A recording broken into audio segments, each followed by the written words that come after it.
Hello everyone, welcome back to ninja prep. This is Kapil Goyal. तो Kolkata university का जब मैंने वीडियो बनाया था तो बहुत सारे बच्चों की ये डिमांड थी, बहुत सारे बच्चों का ये कमेंट आया था, मैसेज आया था कि सर जादवपुर यूनिवर्सिटी के ऊपर भी वीडियो बनाइए। जादवपुर यूनिवर्सिटी का जो पीजी एडमिशन्स है उसका क्या प्रोसेस है उसके बारे में हमें बताइए। तो जादवपुर यूनिवर्सिटी का मैं काफ़ी दिनों से रिसर्च कर रहा था, सर्च कर रहा था, तो मुझे ज़्यादा तो इन्फॉर्मेशन अवेलेबल नहीं हुई है। जितनी इन्फॉर्मेशन मुझे अवेलेबल हुई है उसमें से मैं कुछ पार्ट आपको बता रहा हूँ। तो इस वीडियो में मैं बात करूंगा जादवपुर यूनिवर्सिटी पीजी एडमिशंस 2023 की, और पीजी एडमिशंस में भी मैं बात करूंगा केवल और केवल जो एमएससी एडमिशंस है उनकी। तो सबसे पहले तो मैं आपको ये बता दूं, एमएससी की जो यहाँ पर सीट्स अवेलेबल हैं, जो एमएससी कोर्सेज यहाँ पर अवेलेबल है वो है physics, chemistry, mathematics, life science and biotech. इसके अलावा जियोग्राफी और जियोलॉजी भी है। तो जियोलॉजी और जियोग्राफी का मैं नहीं बता रहा हूं, मैं केवल जो साइंस की ब्रांचेज है चार, फिजिक्स, केमिस्ट्री, मैथमेटिक्स और लाइफ साइंस एंड बायोटेक, उसके बारे में आपको इंफॉर्मेशन दे रहा हूं।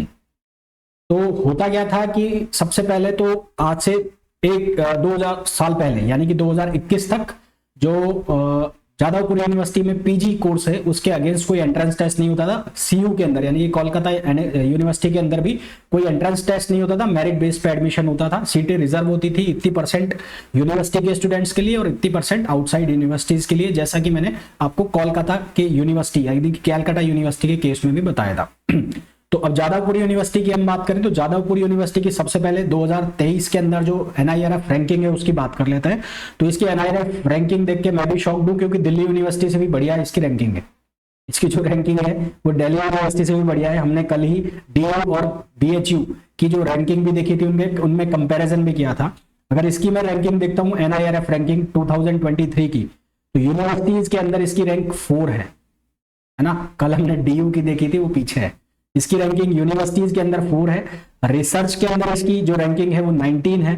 और ओवरऑल इसको जो रैंकिंग मिलती है सभी कोर्सेज के अंदर, इंजीनियरिंग वगैरह जितने भी कोर्स मिला के सभी के अंदर इसकी रैंकिंग है 18th। हमने डीयू की रैंकिंग देखी थी, वो 21 आ रही थी, ये रैंकिंग आ रही है 18th। तो यूनिवर्सिटी तो बहुत बढ़िया है, इसमें कोई शक नहीं है। तो अगर आपको यहाँ एडमिशन मिलता है किसी सीयू के ऊपर, मतलब आपको सीयूईटी नहीं मिल रहा है, सीयू का कॉलेज नहीं मिल रहा है, सेंट्रल यूनिवर्सिटी नहीं मिल रही है, पर ये मिल रहा है, तो आपको इसको नहीं छोड़ना चाहिए। पहली चीज तो यहां से यही क्लियर हो रही है। अब मैं ये बात कर लेता हूं कि यहाँ पर जो नंबर ऑफ सीट्स है उसको किस तरह से डिवाइड करते हैं। तो यहाँ पर जो वेटेज होता है सीट्स का वो 80% और 20% होता है। जैसा कि हमने कोलकाता यूनिवर्सिटी के केस में देखा था, 60 और 40 का रेशो था। 60% जो सीट्स है वो यूनिवर्सिटी के स्टूडेंट्स के लिए रिजर्व थी, यानी कि यूनिवर्सिटी जिन्होंने कैलकाता यूनिवर्सिटी के से ग्रेजुएशन किया है उन्हें ही पोस्ट ग्रेजुएशन में उनके लिए सीट रिजर्व है 60%, उनको ये एडमिशन मिल जाता है। और बाकी 40% पे वो एंट्रेंस टेस्ट कराते हैं, चाहे वो सीयू से हो चाहे वो नॉन सीयू से हो, यानी कि कैलकाटा यूनिवर्सिटी से है या नहीं है, वो मेरिट बेस्ड एडमिशन 60% सीट्स के ऊपर मेरिट बेस्ड एडमिशन था। यहाँ पर जो रिजर्वेशन है वो 80% है। तो 80% सीट्स जो रिजर्व है वो जादवपुर यूनिवर्सिटी के स्टूडेंट्स के लिए रिजर्व है, यानी कि जिन्होंने जादवपुर यूनिवर्सिटी से ग्रेजुएशन किया है उन्हें मेरिट बेस पर एडमिशन मिल जाएगा 80% सीट के अगेंस्ट। और जो 20% सीट है उनके अगेंस्ट एंट्रेंस एग्जाम होगा। 20% सीट के अगेंस्ट एंट्रेंस एग्जाम होगा, जिसमें दोनों बैठेंगे, जादवपुर वाले भी और जिनको मेरिट बेस से नहीं मिल रहा होगा उनको अपने आप पता होता है कि हमें नहीं मिलने वाला, और जो नॉन जादवपुर यूनिवर्सिटी वाले हैं वो भी। यानी कि अगर 100 सीटें हैं तो 80 सीटें जादवपुर वालों के लिए और 20 सीटें जो हैं वो आउटसाइडर्स के लिए, यानी कि जिन्होंने जादवपुर यूनिवर्सिटी से ग्रेजुएशन नहीं किया। अब मैं आपको यहाँ पर ये बता देता हूँ कि कौन से डिपार्टमेंट में कितनी सीट्स हैं। तो सबसे पहले तो मैं आपको बता दूं कि कुछ एक डिपार्टमेंट है जिसमें इवनिंग और मॉर्निंग कोर्स चलते हैं। जैसे कि फिजिक्स के अंदर इवनिंग और मॉर्निंग कोर्स चलते हैं, यानी कि एक एमएससी फिजिक्स डे और एमएससी फिजिक्स इवनिंग। तो सुबह भी क्लास है, शाम को भी क्लास है। सुबह की क्लास के लिए अलग एडमिशन, शाम की क्लास के लिए अलग एडमिशन। एडमिशन प्रोसेस सेम है, पर कुछ बच्चे सुबह वाली में जाएंगे, कुछ बच्चे शाम वाली में जाएंगे। इसी तरह से जो मैथमेटिक्स है उसमें भी डे और इवनिंग का है। तो 2 डिपार्टमेंट ऐसे हैं, मैथमेटिक्स और फिजिक्स, जिसमें डे और इवनिंग में एडमिशन होंगे। अब मैं आपको ये बता देता हूं कि सीट्स किसमें कितनी है। तो फिजिक्स में डे में भी 36 है और इवनिंग में भी 36 है, यानी कि टोटल मिला के 72 होगी। अब 72 का 80% है ना, तो 72 का 80% जो सीट है वो जादवपुर यूनिवर्सिटी वालों के लिए रिजर्व है, और 20% के अगेंस्ट जो है एंट्रेंस टेस्ट देना है। तो अब एंट्रेंस टेस्ट देख लो तुम्हें कितने के अगेंस्ट देना है, ये तुम्हें ऑटोमेटिकली आइडिया लग जाएगा। लगभग 12-15 सीट के अगेंस्ट आप एडमिशन टेस्ट जो है वो देना है आपको।